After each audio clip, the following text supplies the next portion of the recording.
4వ అధ్యాయం 23-24 వచనాలు చదువుకున్నాం అందరం కలిసి. అయితే యథార్థముగా ఆరాధించువారు ఆత్మతోనూ సత్యముతోనూ తండ్రిని ఆరాధించుకోవాలని వచ్చుచున్నది. అది ఇప్పుడునూ వచ్చేయున్నది. తన్ను ఆరాధించువారు అట్టివారే కావాలనని తండ్రి కోరుచున్నాడు. దేవుడు ఆత్మ కనుక ఆయన ఆరాధించువారు ఆత్మతోనూ సత్యముతోనూ ఆరాధింపవలెను. చదివినటువంటి లేఖన భాగాన్ని మనం జ్ఞాపకం చేసుకున్నాం. 6వ వచనం. ఆయన వారితో ఈ ఉపమానం చెప్పాను. ఒక మనుషుని ద్రాక్ష తోటలో అంజూరపు చెట్టు ఒకటి నాటబడి ఉండెను. అతను దాని పండ్లు వెదక వచ్చినప్పుడు ఏమీయో దొరకలేదు. నాటబడినటువంటి చెట్టులో పండ్లు దొరకటం లే. ఆలోచించండి, నాటింది ఎవరు? విత్తనం వేసింది ఎవరు? దేవుడే. నాటింది ఎవరు? దేవుడే. ప్రాణం పోసింది ఎవరు? దేవుడే. నీళ్లు పోసింది ఎవరు? దేవుడే. సత్వం పెట్టింది ఎవరు? దేవుడే. సమస్తము దేవుడే. కానీ ఫలం ఫలించలే. ఎందుకు అంటే మన పరిస్థితులన్నీ కూడా ఆ విధంగానే ఉంటూ ఉన్నాయి. ఒకసారి జ్ఞాపకం చేసుకుందాం దయచేసి. చూడండి, కీర్తనల గ్రంథం 92వ కీర్తన.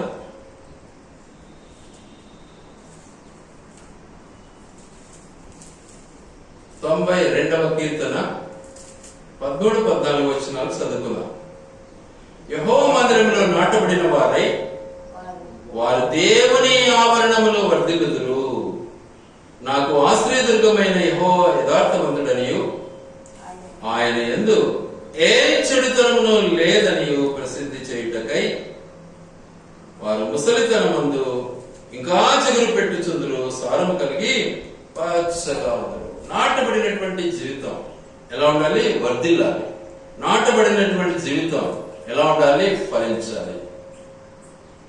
ఫలించవలసినటువంటి జీవితం ఎలా ఉంటుంది? యెహోవా మందిరములో నాటబడినటువంటి వారులా ఉంటుంది. దేవుని యొక్క ఆలయంలో నాటబడినటువంటి జీవితం, ఆయన దేవుని యొక్క ఆవరణంలో వర్ధిల్లే జీవితం కలిగి ఉంటుంది. సో ఇది నాటబడిన జీవితం ఎవరిది? మనిషిదే, చెట్టుది కాదు. చాలా చెట్టు అనుకుంటారు, కానీ అంజూరపు చెట్టు ఇజ్రాయేలుకు గుర్తుగా ఉంది. ఒకసారి మనం జ్ఞాపకం చేసుకుంటే ఇజ్రాయేలీలు అంటే మనుషులు. సో మనుషులు నిజంగా దేవుడి చేత ఎన్నుకోబడినటువంటి వారు, ఏర్పరచబడినటువంటి వారు మరి ఫలించడానికి ఇష్టపడటంలే. ఎందుకంటే వాళ్ళకి కావాల్సింది ఏంటిది అంటే ఇహలోక సంబంధానుసారమైనటువంటి ఆధిక్యత. కానీ దేవుడు కోరేది ఏంటి అంటే ఆత్మానుసారమైనటువంటి ఫలింపు కావాలని. అందుకే 5వ వచనంలో అంటాడు, మీరు మారు మనస్సు పొందని ఎడల మీరందరూ అలాగే నశింతురు. చూసారా, మారు మనస్సు అనేది చాలా అవసరం. అందుకనే యేసు క్రీస్తు ప్రభు అక్కడ ఉన్నటువంటి లేఖన భాగాన్ని బట్టి మనం ఒకసారి జ్ఞాపకం చేసుకుంటే ఆయన అంటున్నాడు, ఫలించాలి. మనమంతా కూడా ఏం కావాలి? యెహోవా మందిరములో నాటబడినటువంటి వారమై ఫలించాలి. ఫలించడానికి ఏం చేశాడు ఆయన?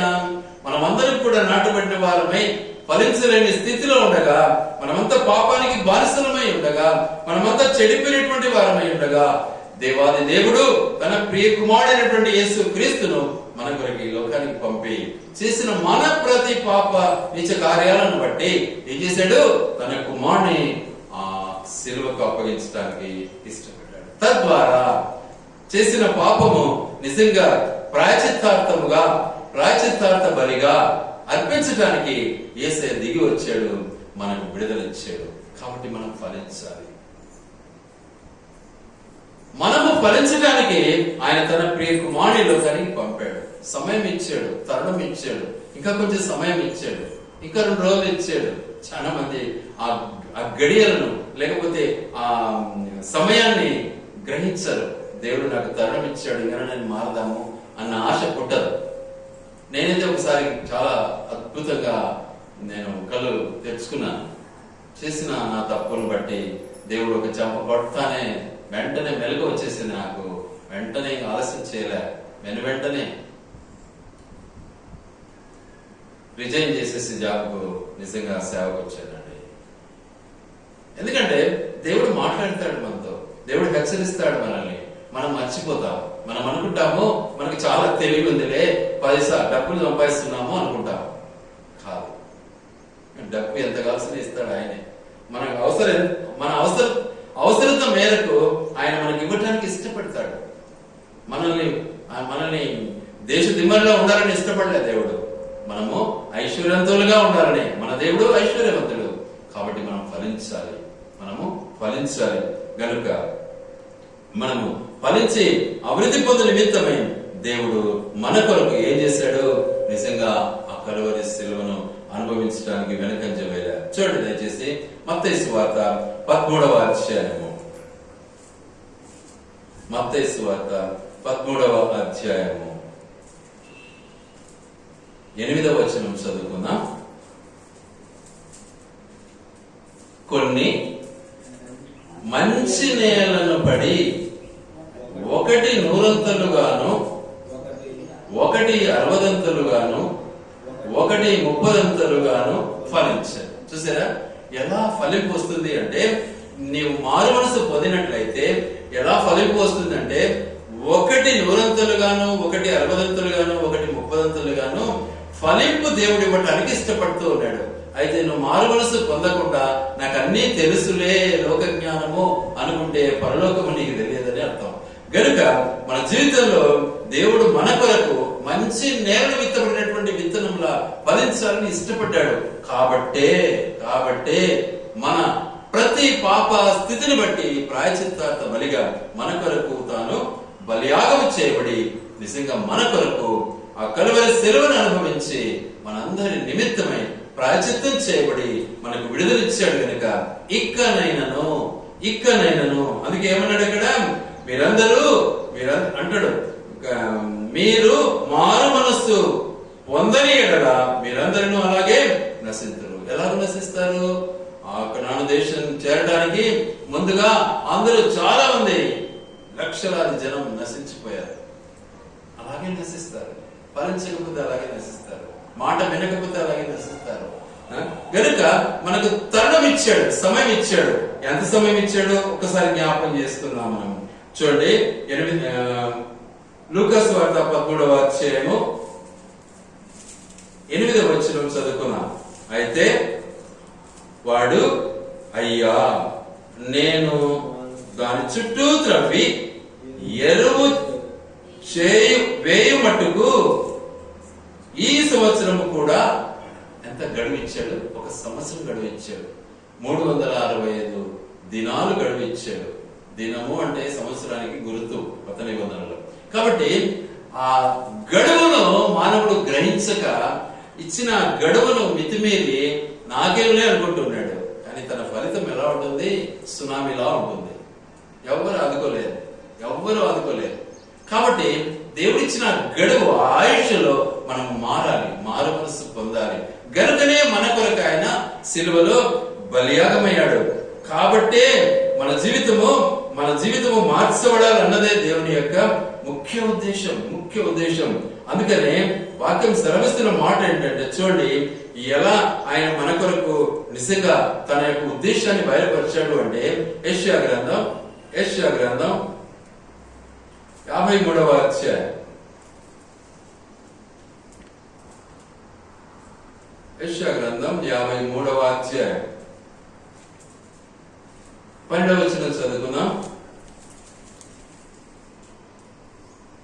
12వ వచనం, కావున గొప్ప వారితో నేను అతనికి పాలు పంచిపెట్టేదను. చూసారా ఏం చేస్తాడు? ఎప్పుడైతే నువ్వు ప్రాయశ్చిత్తం పొందావో, ఎప్పుడైతే మారు మనసు పొందావో, ఎప్పుడైతే ప్రభువును అంగీకరించినావో, ఎప్పుడైతే పాపాలు పోగొట్టుకున్నావో, ఎప్పుడైతే పాపం నుంచి విముక్తి చెందావో, పాపం నుంచి నువ్వు విడుదల పొందావో, నీకేం చేస్తానంటున్నాడు? గొప్ప వారితో నేను అతనికి పాలు పంచిపెట్టేదను. గనులతో కలిసి అతడు కొల్లసము విభాగించుకొను. ఏలైనగా మరణమునందునట్లు అతడు తన ప్రాణమును ధారపోసెను. మన కొరకు 1 సంవత్సరం సమయం ఇచ్చాడు. మన కొరకు ఆయన ఏం చేశాడు? జామీన్ పడ్డాడు. మన కొరకు తన ప్రాణాన్ని ఇవ్వడానికి ఇష్టపడ్డాడు. మన కొరకు ఆ కలువరి సిలువలో తన రక్తాన్ని చెందించాడు. చూసారా కాబట్టి ఆయన మనం ఎంత చెల్లించినా రుణస్థులమే కనుక ఆయన మనం స్తుతించడం నేర్చుకోవాలి. మనము అపరాధ స్థితిలో ఉన్నప్పుడు కూడా మనల్ని క్షమించడానికి ఇష్టపడ్డాడు. మనం పాపం చేశామని తెలిసి కూడా పాప నివారణ నిమిత్తమై, పాప పరిహారం నిమిత్తమై ఆయన లోకానికి వచ్చి పాప పరిహారార్థ బలిగా అర్పించి మనకు గడువు ఇచ్చాడు, సమయం ఇచ్చాడు. 1 సంవత్సరం ఆగు, 1 సంవత్సరంలో ఈ యొక్క చెట్టు పండుతుంది, ఈ విత్తనం పండుతుంది అని ఆయన మనకు తరుణం ఇచ్చాడు, సమయం ఇచ్చాడు. దాన్ని మనం పోగొట్టుకోవద్దండి. ఒకసారి దెబ్బ తిన్న తర్వాత కోలుకున్న తర్వాత మళ్ళీ మర్చిపోతే నష్టపోయేది నువ్వే. నేను అదే ఎప్పుడు చెప్తా ఉంటాను అందరికి కూడా, ఇంట్లో కూడా అదే చెప్తా ఉంటాను, మర్చిపోవద్దండి. ఎందుకంటే దేవుడు మనకు చాలా మేలు చేస్తూ ఉంటాడు, దినము మేలు చేస్తూ ఉంటాడు, క్షణము మేలు చేస్తూ ఉంటాడు. అనుకుంటే అయోమయం, ఆశ్చర్యం, అద్భుతం. అది మీలో పుట్టాలి. కానీ ఏ విషయంలో కూడా ఏ రోజు కూడా ప్రక్క అడుగు వేయటానికి ఇష్టపడదు. అది మీరు ఏమంటారు, దాన్ని రుచించడం లేదు కాబట్టి తప్పుదారి పడతారు. అది సంగతి. మనల్ని దేవుడు ప్రతి దినము ఎలా పోషిస్తున్నాడు అంటే, ఉదయం లేచింది మొదలు పండుకునేంత వరకు రాత్రి అంతా కూడా నిద్రలో ఎంత అద్భుత రీతిగా మనల్ని కాపాడుతున్నాడు మన దేవుడు అంటే వర్ణించలేమండి. అలాంటి దేవుని మనం స్తుతించలేకపోతే ఏం ప్రయోజనం? అలాంటి దేవుని మనం గణపరచలేకపోతే ఏం ప్రయోజనం? కాబట్టి దేవుని మనము స్తుతించే వారంగా ఉండాలి, దేవుని మనము ఆరాధించే వారంగా ఉండాలి. తర్వాత ఏమంటాడు, ఏలైనగా మరణమునందునట్లు అతడు తన ప్రాణమును ధారపోసెను, అతిక్రమం చేయవారిలో ఎంచబడిన వాడు ఆయన. చూసారా, ఆయన ఏ అతిక్రమము చేయలే, ఏ పాపము చేయలే, కానీ నిర్దోష అయినప్పటికీ దోషిగా ఎంచబడ్డాడండి. మనం చేసిన దోషము, మనం చేసిన పాపము ఆయన మీద వేయబడింది. మనకు విడుదలిచ్చిన దేవుని మనం స్తుతించడం మనకెంతైనా అవసరం. ఆయనను మనం ఆరాధించాలి, ఆయన మనం స్తుతించాలి. అనేకుల పాపమును భరించుచు తిరుగుబాటు చేసిన వారిని గురించి విజ్ఞాపనము చేశాను. చూసారా, సిలువలో కూడా ఏమన్నాడు, ప్రభువా తండ్రి వీళ్ళను క్షమించు, వీళ్ళకి తెలియదు, వీళ్ళని క్షమించు అంటున్నాడు. ఎంత గొప్ప దేవుడు అండి మన దేవుడు. కాబట్టి ఆ సమయాన్ని మనం మర్చిపోకుండా ఆయన కొరకు మనం ఎల్లప్పుడూ కూడా వేచి ఉండవలసినటువంటి వారమే ఉన్నాం, ఎదురు చూసే వారమై ఉన్నాం. మరి ఆయన మనం స్తుతించే వారమై ఉన్నాం, ఆయన మనం ఆరాధించే వారమై ఉన్నాం, ఆయన ఎల్లప్పుడూ కూడా గణపరిచే వారమై ఉన్నాం. ఆయన మనము గణపరచకుండా ఆరాధించకుండా ఉన్నట్లయితే ఆయన బిడ్డలను కాలేమండి. ఎందుకంటే ఆయన చేసిన మేళ్ళు ప్రతి దినం ఎంచుకోటి కావాలంటే లేచినది మొదలు ఏ రీతిగా నిన్ను నడిపిస్తున్నాడో ఒక్క అడుగు ముందుకు వేయాలంటే ఆయన కృప లేకపోతే నువ్వు అడుగు ముందుకు వేయలేవు. అసలు నీ చేత కాదు. ఎలా మర్చిపోతావు నువ్వు? ఒక్క అడుగు ముందుకు వేయాలి అంటే ఆయన కృప అవసరం నీకు. ఇక మాటలు అయితే విస్తారంగా శారీరకంగా మాట్లాడటానికి ఇష్టపడతాం, కానీ దేవుడు ఏం చేస్తున్నాడు? సహిస్తున్నాడు. అందుకే అంటున్నాడు, ఈ సంవత్సరం ఏం చేస్తాను నేను? త్రవ్వి చూసారా, త్రవ్వి ఎరువేసి పశ్చాత్తాపడి నిజంగా ప్రభువుకు మనం లోబడిన వారమై, ఎరువు శక్తి పొందినటువంటి వారమై ఫలించాలి అన్నది దేవుని యొక్క ఉద్దేశం. అది మనం నేర్చుకోకపోతే, అది మనం అనుభవించకపోతే దేవుని మనం ఆరాధించలేము ప్రియులారా. కాబట్టి ప్రతి దినము దేవుడు ఎంత ఎంత అద్భుతంగా మనిషిని కాపాడుతున్నాడు అంటే వర్ణించలేమండి. చాలా మంది సైన్స్ కు బానిసలైపోయినారు, చాలా మంది లోక జ్ఞానానికి బానిసలైపోయినారు, చాలా మంది డబ్బుకు బానిసలైపోయినారు, చాలా మంది హోదాలకు బానిసలైపోయినారు, చాలా మంది ఆస్తి అంతస్తుకు బానిసలైపోయినారు. కానీ దేవుడు అనే సత్యాన్ని మర్చిపోతూ ఉన్నాడు. కాబట్టి ఈ రోజు ఎంత భయంకరమైనటువంటి సిచ్యువేషన్ మనం చూస్తూ ఉన్నాం. ఒకరిని కూడా చంపుకుంటూ ఉన్నారు. ప్రాణం యొక్క విలువ మనిషికి తెలియదు. అసలు ప్రాణం నీది కాదు, నీ అబ్బది కాదు, నీ సొత్తు కాదు, మీ తాతది కాదు. ప్రాణం దేవుడిచ్చాడంటే ఆయన ప్రాణాన్ని నువ్వు బలి చేస్తున్నావంటే నువ్వు ఎంత మూర్ఖునివని ఆలోచించుకో ఒకసారి. మరి దేవుని చంపుతావా? ప్రాణం ఆయనది. కాబట్టి మన యొక్క ఉద్దేశాలను మనం గుర్తించి మనము నిజంగా ప్రభు కొరకు జీవించడం మనం నేర్చుకుందాం. ఎందుకంటే మనము ఎంతో బలహీనము అని చెప్తున్నాడు దేవుడు.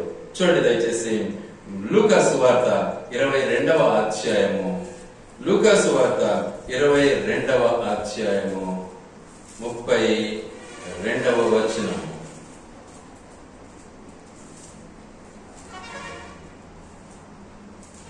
నీ నమ్మిక తప్పిపోకుండాన్నట్లు నేను మీ కొరకు వేడుకొంటిని. నీ మనస్సు తిరిగిన తరువాత నీ సహోదరులను స్థిరపరచుమని చెప్పాడు. చూసారా ఎంత చక్కగా ఉంది ఈ మాట. ఏమంటున్నాడు? నీ నమ్మిక తప్పిపోకుండాన్నట్లు నేను నీ కొరకు. దేవుని యొక్క ప్రణాళిక ఎలా ఉంది? ఇట్టి ప్రామాణిక గ్రంథాన్ని మనం చదువుతూ కూడా మన మనసులు మారకపోతే మనంతటి దౌర్భాగ్యులు ఇంకొకరు లేరండి. చాలా మంది బైబిల్ చేతిలో ఉంటుంది. అబద్ధం ఆడతారు, మోసం చేస్తారు, భయంకరమైన బూతులు మాట్లాడతారు, భయంకరమైనటువంటి పరిస్థితులకు లోనైపోతారు, ఈర్ష్యలు కలిగి ఉంటారు, అసూయలు కలిగి ఉంటారు. ఏం ప్రయోజనం? అవతల వ్యక్తి యొక్క బాధను గుర్తించినటువంటి మనిషిగా ఎంచబడతాడు. అసలు ఆలోచించండి. అందుకే అంటున్నాడు, ఏమంటున్నాడు? నీ కొరకు నీ నమ్మిక తప్పిపోకుండాన్నట్లు నేను నీ కొరకు వేడుకొంటిని. నీ మనస్సు తిరిగిన తర్వాత నీ సహోదరులను స్థిరపరచుమని చెప్పాను. నువ్వు మారిన తర్వాత, ప్రభుని అంగీకరించిన తర్వాత, విశ్వాస జీవితాన్ని కలిగి ఉన్న తర్వాత, అవిశ్వాసవి కాక విశ్వాసాన్ని కలిగి ఉన్నప్పుడు ఏం చేయాలి? నీ సహోదరునితో నీ యొక్క సాక్ష్యాన్ని పంచుకో. ఎప్పుడు ఇవి తెలుసుకున్నాం మనం ఏదో చదువు వచ్చిందిలే, చదువుకుంటున్నాం, మాకు తెలుసులే అనుకుంటే సరిపోతుందే? మనం ఎలా దీన్ని అవలంబించాలి? ఎలా వీటిని మనం గ్రహించాలి? ఎలా వీటి ప్రకారం మనం జీవించాలి? కాబట్టి దేవుడు మన కొరకు ఏం చేస్తున్నాడు? ఇంకా ఆయన అద్భుత కరుడై ఏం చేస్తున్నాడు? ఆదరణకర్తను మన కొరకు ఏర్పాటు చేశాడండి. అట్టి దేవుని ఆరాధించవాళ్ళు ఆదరణకర్తవు. దెబ్బ తగిలిందా? అయ్యో నేను తల్లి నిజంగా ఒకవేళ కింద పడినట్లయితే ఏమంటుంది తల్లి? అయినా కథ అంతా చెప్పాలని ఇష్టపడలే. కాబట్టి ఆ ప్రేమను ఒక్కసారి ఆలోచించండి. తల్లి చనిపోతా ఉంది, కానీ బిడ్డలను ఓదారుస్తా ఉంది. అలాంటి మన దేవుడు తన ప్రాణం ఇస్తూ ఉన్నాడు, మనల్ని ఓదారుస్తూ ఉన్నాడు. ఆయన మనం గ్రహించకపోతే ఏ ప్రయోజనం? సిలువలో ప్రాణం అర్పిస్తున్నాడు, మనల్ని ఓదారుస్తున్నాడు. అమ్మా, ఇదిగో నీ కొడుకు, ఇదిగో నీ కుమారుడు, ఇదిగో నీ తల్లి. ఎంత ఓదార్పు! ఎవరు చేస్తారు? నువ్వు నేను చేయగలవా? అది మన చేత కాదు. మనల్ని ఓదార్చడానికి దేవుడు ఎంత ఇష్టపడుతున్నాడు. ప్రాణం ఇస్తున్నాడు ఒక ప్రక్క, రక్తం కారిపోతుంది ఒక ప్రక్క, కానీ మనిషిని ఓదార్చడానికి ఇష్టపడుతున్నాడు దేవుడు. ప్రభునందు మన జీవితాలను మనం సరి చేసుకుని దేవుని మనం ఆరాధించడం నేర్చుకోవాలి. కాబట్టి మనకు గడువు ఇచ్చాడు, మనకు తరుణం ఇచ్చాడు, మనల్ని పోషించడానికి ఇష్టపడుతున్నాడు, మనల్ని కాపాడడానికి ఇష్టపడుతున్నాడు. ఆయన అందుకే అంటున్నాడు, ఒక్క సంవత్సరం ఆగు, నేను ఏం చేస్తాను? త్రవ్వి సత్తవేసి ఆ తర్వాత ఫలించకపోతే తీసేస్తాం. ఇక ఫలించకపోతే నరకానికి వెళ్లాల్సిందే మనం. ఇందులో సందేహం ఏం లేదు. ఎవరు ఆపలేదు దాన్ని, ఎవరి చేత కాదు. గడువు ఇచ్చాడు దేవుడు, మనకు సమయం ఇచ్చాడు దేవుడు. ఇకనైనా మనం మారకపోతే ఏ ప్రయోజనం? కాబట్టి అక్కడ ఉన్నటువంటి మాట ఏంటంటే, అది ఫలించినా సరే లేనిలా నరికించి వేయమని అతనితో చెప్పారు. కాబట్టి మరి నరికించి వేయటంలో మనము నిజంగా ఎంత మాత్రము నిజంగా మరి దానికి ఆలోచించాలి ఒకసారి. ఎందుకంటే నరికించి వేయటంలో ఉన్నటువంటి తారతమ్యం ఒకసారి జ్ఞాపకం చేసుకున్నాం. యెషయా గ్రంథం 48వ అధ్యాయం 9వ వచనం. యెషయా గ్రంథం 48వ అధ్యాయం 9వ వచనం.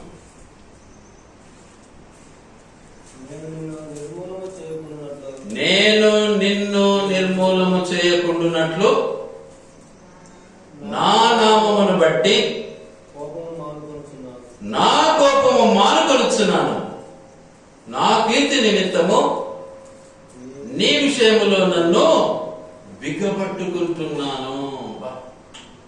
ఎంత దేవుని యొక్క దయా సంకల్పం ఎలా ఉంది చూడండి. ఆయన కోపగిస్తే ప్రపంచమే తలకిందైపోతుంది, ఆయన తలుచుకుంటే ప్రపంచం నాశనం అయిపోతుంది. కానీ ఆయన అంటున్నాడు, ఏమంటున్నాడు? నిన్ను నిర్మూలము చేయకుండానట్లు నా నామమును బట్టి నా కోపాన్ని ఏం చేసుకుంటున్నాడు? ఆయన మానుకుంటూ ఉన్నాడు, దాన్ని అలాగే బ్రేక్ చేస్తున్నాడు అన్నమాట. కోపపడితే మనం తట్టుకోలేదు. సముద్రం అట్లది ఆగు అంటేనే ఆగిపోయింది, తుఫాను ఆగు అంటేనే ఆగిపోయింది. మరి మనం ఎంత అంటే సముద్రానికంటే గొప్పలమా? తుఫాను కంటే గొప్పలమా? తుఫాను వస్తే కొట్టుకొని పోతాం మనం దాంట్లో. మరి ఇంత చిన్న ఈ ఘటన కోసం దేవుడు ఏం చేస్తున్నాడు? తన ప్రాణాన్ని అడ్డు పెడుతున్నాడు. తన ప్రాణాన్ని అడ్డుపెట్టి మనకు ఏం చేస్తున్నాడు? సమయం ఇస్తున్నాడు. ఎందుకంటే తన యొక్క ఉద్దేశం మన పట్ల నెరవేర్చడానికి. ఇంకొక మాట, రోమా పత్రిక 9వ అధ్యాయం 22వ వచనం. రోమా పత్రిక 9వ అధ్యాయం 22వ వచనం.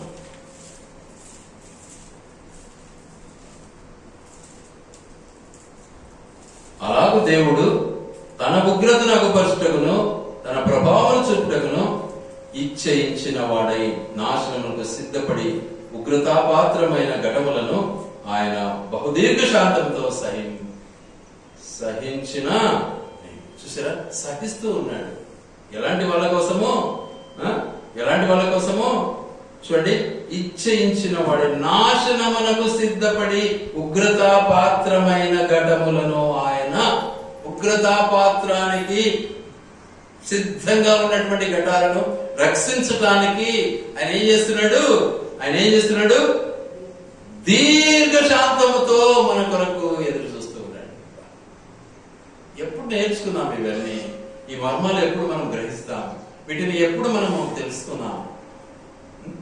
ఆ దీర్ఘశాంతాన్ని మనం ఎప్పుడు రుచి చూస్తాం? ఆ దీర్ఘశాంతం కొరకు మనము నిజంగా సంసిద్ధులం కావాలా లేదా?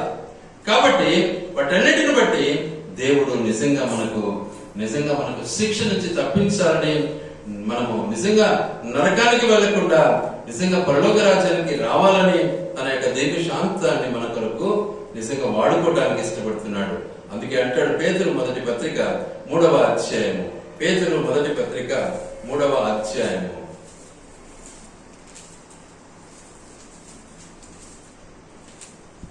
పేతురు మొదటి పత్రిక 3వ అధ్యాయము 9వ వచనం. రెండవ పత్రిక, క్షమించండి.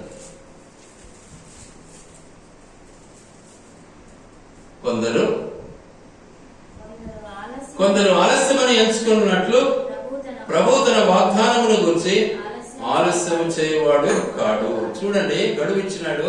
ఒక దినం అన్నాడు, లేక ఒక సంవత్సరం అన్నాడు, 365 దినాలు అన్నాడు, 365 సంవత్సరాలు అన్నాడు. అయితే వాటిని బట్టి గడువు ఆయన చెప్పినట్లుగా ఆయన మాట ప్రకారము మార్చేవాడు కాడు. మళ్ళీ గడువు పొడిగించడం ఏముండదు, ఖచ్చితంగా జరుగుతుంది అది. అందుకే అంటాడు ఆయన మరొకసారి, కొందరు ఆలస్యమని ఎంచుకున్నట్లు ప్రభు తన వాగ్దానముల గురించి ఆలస్యం చేయవాడు కాడు గాని ఎవడును నశింపవాలేనని ఇచ్చేయింపక. ఎవడు నాశనం కాకూడదు, ఎవడు కూడా నరకానికి వెళ్ళకూడదు, ఎవడు కూడా అగ్ని గుండానికి పోకూడదు, ఎవడు నాశనమైనా నాకే కదా బాధ. ఏ తల్లిదండ్రులైనా బిడ్డలు ఒకవేళ ఎంత మోసగాడైనా, ఎంత మంచోడైనా, ఎంత చెడ్డోడైనా వాడు చేస్తే ఏడుస్తారా లేదా? మరి అదే కదా ఈ బాధ, ఈ యొక్క దేవుని యొక్క ఉద్దేశం అదే కదా మనకు నేర్పించాడు తండ్రి. అందుకే అంటున్నాడు ఎవడు కూడా నాశనం కాకూడదని నా ఆశ అంటున్నాడు. అందుకే ఆయన నిజంగా ఎంత చక్కగా మనం ఎవడనూ నశింపవలనని ఇచ్చేయక అందరూ మారువలస పొందవలని కోరచ్చు. మీ ఎడలా ఏం చేస్తున్నాడు? దీర్ఘ శాంతం గలవాడై ఉన్నాడు. దీర్ఘ శాంతం. తిట్టినా ఓర్చుకుంటున్నాడు, కొట్టినా ఓర్చుకుంటున్నాడు, తప్పు చేసినా ఓర్చుకుంటున్నాడు, దొంగ పని చేసినా ఓర్చుకుంటున్నాడు. ఎప్పుడు మారుతావు? చూడండి, ఆలోచించండి. ఆయన చేసే ఈ గొప్ప కార్యాలను మనం ఎలా మర్చిపోతాం? ఎలా మర్చిపోవాలి? కాబట్టి ఆయన చేసినటువంటి గొప్ప కార్యాలను మర్చిపోవడానికి వీలు లేదండి. కాబట్టి కాబట్టి ఎల్లప్పుడూ కూడా మనం ఆయన్ను స్తుతించాలి, ఆరాధించాలి, గణపరచాలి.